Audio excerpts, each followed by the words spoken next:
அளவுக்கு மிஞ்சினால் அமிர்தமும் நஞ்சு. ஒரு சிறிய நகரத்தில் விஜய் என்ற சிறுவன் வாழ்ந்து வந்தான். அவனுக்கு இனிப்புகள் என்றால் உயிர். லட்டு, ஜிலேபி, சாக்லேட், ஐஸ்கிரீம் எது கிடைத்தாலும் நிறைய சாப்பிடுவான். இனிப்பு சாப்பிட்டால்தான் சந்தோஷம் என்று நினைத்தான். அம்மா அளவோடு சாப்பிடு என்று சொன்னாலும் அவன் கேட்க மாட்டான். பள்ளிக்கு போகும் முன் இனிப்பு, பள்ளியிலிருந்து வந்ததும் இனிப்பு, இரவில் கூட இனிப்பு, இப்படியே அவன் பழக்கம் ஆனது. ஆரம்பத்தில் அவனுக்கு மிகவும் சந்தோஷமாக இருந்தது. ஆனால் சில நாட்களில் பல் வலி தொடங்கியது. வயிற்று வலி, சோர்வு, பசியின்மை போன்ற பிரச்சனைகளும் வந்தன.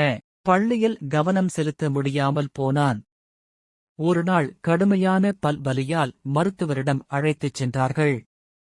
மருத்துவர், இனிப்பு நல்லதுதான். ஆனால் அளவுக்கு மீறி சாப்பிட்டால் அது உடலுக்கு நஞ்சு போல மாறிவிடும் என்று விளக்கினார். மேலும் அவன் பற்களில் கரை, துளை ஏற்பட்டிருப்பதையும் காட்டினார். அப்போது விஜய்க்கு தன் தவறு புரிந்தது. அதன்பின் அவன் தினமும் அளவோடு இனிப்பு சாப்பிட ஆரம்பித்தான். பழம், காய்கறி, சத்தான உணவுகளை விரும்பி சாப்பிட்டான். அவன் உடலும் மனமும் ஆரோக்கியமாக மாறின. கதைநெறி நல்லது, ஆனாலும் அளவோடு இருந்தால்தான் நன்மை தரும்.